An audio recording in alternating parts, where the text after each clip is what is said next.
New Education Policy 2020. As we all are aware of this policy, that which was approved by our Union Cabinet of India on 29 July 2020. This new policy replaces the previous National Policy on Education 1986.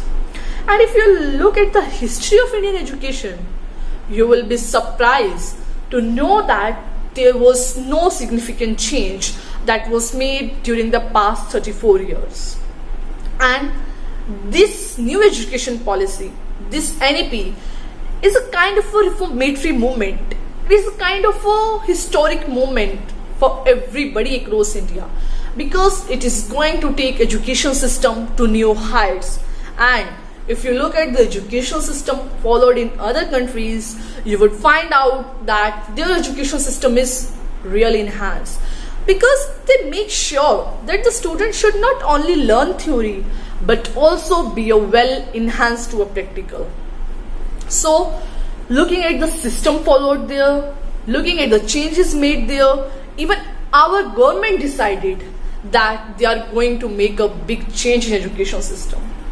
And I'm not ashamed to say that the current education system that have been following so far is highly outdated, because students of 6th class have been taught paints when they enter in the classroom. So now who is going to get any type of benefit out of the software called paint? And when today world has moved towards altogether to new stage, and even we have adopted Premiere, and then we have Photoshop Illustrated for designings. Who works on paints? So looking at all these lacunas, our government decided that it's high time that education system should be reformed. Now you all might be wondering that why suddenly such a big change in education system? Let me tell you that this is not a overnight decision they have made, but there are 3 very crucial reasons they have addressed by this education system. The first reason they have addressed is that by 2035 they want that at least 50% student should move towards higher education. But right now, if we count the number of students, there are only 25% students who have enrolled themselves in higher education, and rest of everybody dropped out because of several reasons. So the government only wants that by 2035 at least 50% students should complete their higher education, and this could only possible when they start reforming education system. The second most important reason they addressed is the rote learning. If you look at the right now currently system of education system, if you look at the current education system, it is extremely rote learning based. Means everything is about ratification. According to me, if you can learn it, if you can mug it up, then you can crack any exam, means any type of exam. But looking at the scenario right now, looking at the global trend right now, it is very important that children should know about practical applications. And we all have studied physics in 9th or 10th grade, but how many of us can actually get up and changes the electrical appliances and bulbs in our own homes? We cannot. So what is the use of physics, and why we have invested so much time on something that is not used at all, that is not benefit at all? And this is not just enough, that if I ask you to pick any topper of your class, and I ask that topper to write a job application, I am very sure that 95% of the topper can't be able to write perfect job application. Why is that? Because we are not taught that what is taught to mug up things, and we are not taught that how to use our knowledge in practical domain. So the government only wants that everything should be eradicated.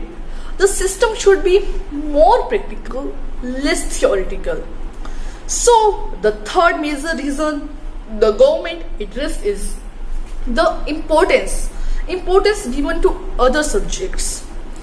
Right now, if we look that we study various subjects, but if we look back, there are various subjects which are extremely irrelevant today.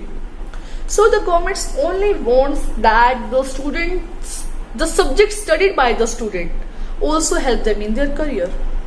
So now let us talk about the school level changes made by our government in NEP. Have you ever noticed the entire school life of student? Some of you. But if you ever noticed the entire school life of a student, you would find that the first student take birth. Then after 3 years, he step into nursery class, then KG, and then prep. But after first he complete his preparatory school, then after all he steps into the main school. He jump into the main school and enroll himself in standard first, and the sequence begins till class 12th. So this is the structure following so far. But according to the NEP, the structure of 10 plus 2 has been converted into 5 plus 3 plus 3 plus 4. Now what is it? Let me explain you one by one. As you know that the government has clubbed preparatory school and 2 years of main school together. Means now onwards nursery class, KG class, prep and first and second class of main school, all these 5 are clubbed together. And focus in these 5 years would enhance their language, so that the student can acquire knowledge using this language.